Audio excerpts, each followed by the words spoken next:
Assalamualaikum warahmatullahi wabarakatuh. Perkenalkan, nama saya Muhammad Al-Firdaus. Di sini saya akan mempresentasikan tentang kedudukan dan fungsi hadis.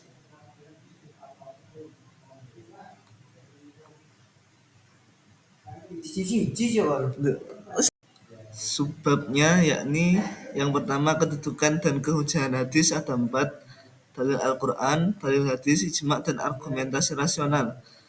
Fungsi-fungsi hadis juga ada 4. Yang pertama yakni bayanu takrir, yang kedua bayanu tafsir, yang ketiga bayanu tasri', dan yang keempat adalah bayan nasakh.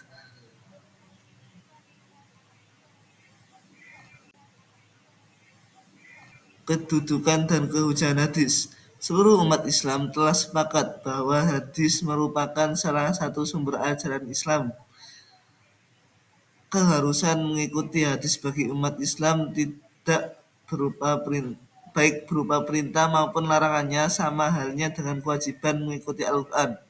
Hal ini karena hadis merupakan mubayyin atau penjelas terhadap Al-Quran, karena siapapun tidak bisa memahaminya tanpa dengan memahami hadis.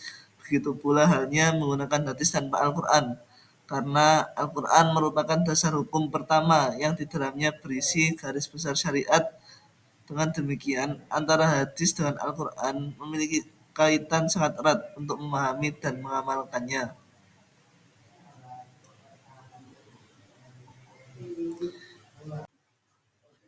Dalil Al-Quran.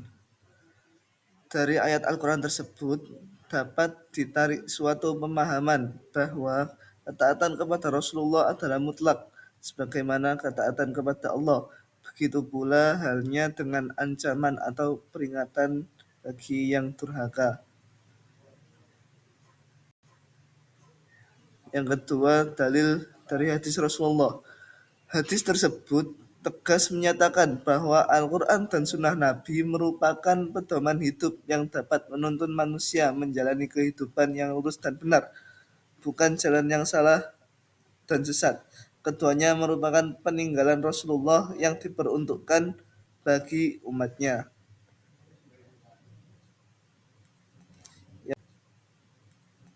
Yang ketiga, ijma'. Ijma' merupakan kesepakatan yang telah menjadi dasar hukum dalam beramal. Penerimaan mereka terhadap hadis sama seperti penerimaan mereka terhadap Al-Quran, karena keduanya sama-sama menjelaskan betapa para sahabat sangat mengagumi Rasulullah dan melakukan apa yang dilakukannya.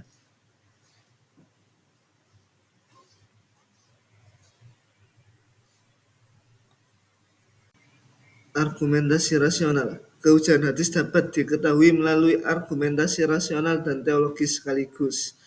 Beriman kepada Rasulullah SAW merupakan salah satu rukun iman yang harus diyakini oleh setiap muslim. Keimanan ini diperintahkan oleh Allah Subhanahu wa Ta'ala dan Al-Quran agar manusia beriman dan mentaati Nabi.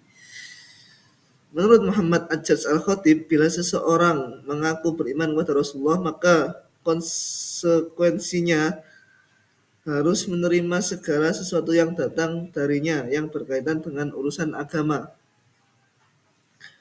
karena Allah telah memilihnya untuk menyampaikan syariatnya kepada umat manusia. Allah juga memerintahkan untuk beriman dan mentaati Nabi. Rasulullah Nabi Muhammad SAW telah diakui dan dibenarkan oleh umat Islam.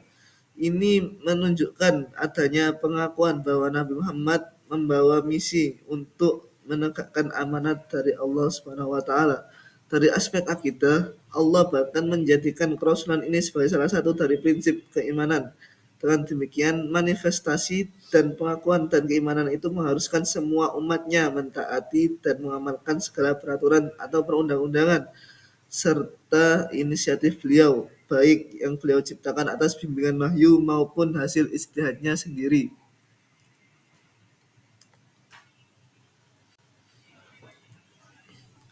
Selanjutnya yakni fungsi-fungsi hadis.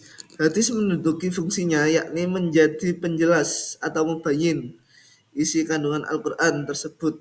Hal ini sesuai dengan firman Allah, wa anzalna ilaika dzikra litubayyina lin-nasi ma nuzzila ilaihim wa la'allahum yatafakkarun. Fungsi hadis tersebut.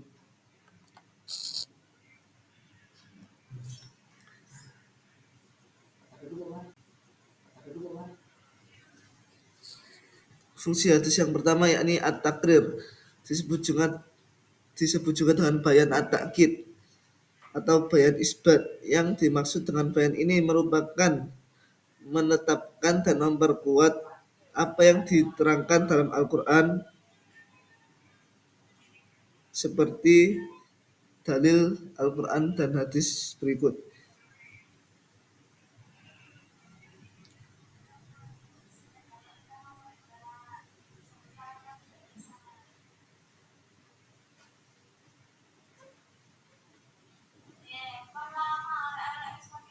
Yang kedua adalah bayan tafsir. Bayan tafsir adalah penjelasan hadis terhadap ayat-ayat yang memerlukan perincian atau penjelasan lebih lanjut, seperti pada ayat yang mujmal, mutlak, dan am. A. Memerinci ayat mujmal. Ayat yang mujmal artinya ayat yang ringkas atau singkat yang perlu dijelaskan. Hal ini karena belum jelas makna mana yang dimaksudkannya. Sebagai contoh ayat tentang perintah Allah untuk mengerjakan sholat. Ayat tersebut masih bersifat global, masih memerlukan uraian lebih lanjut secara pasti.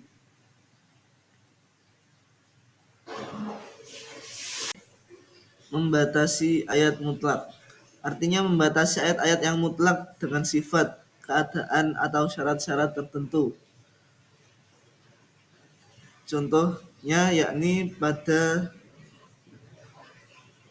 hukum pemotongan tangan bagi pencuri pada slide ini.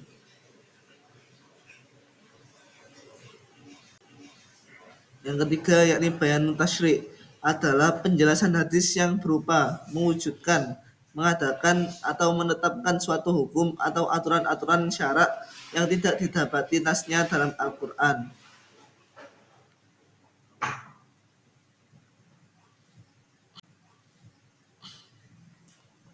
Dan yang keempat adalah bayan nasakh, adalah penjelasan hadis yang menghapus ketentuan hukum yang terdapat dalam Al-Quran.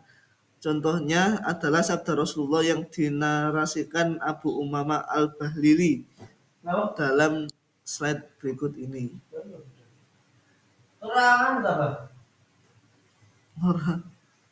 Enggak.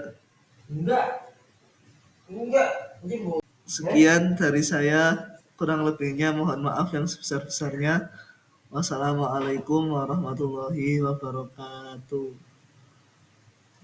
Kak Mahat.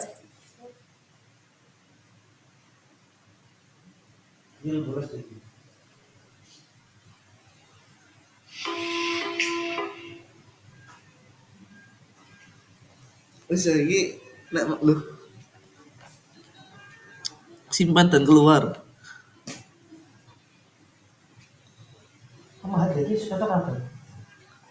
Hah? Mahat lagi. Sholat. Mahat. Eh?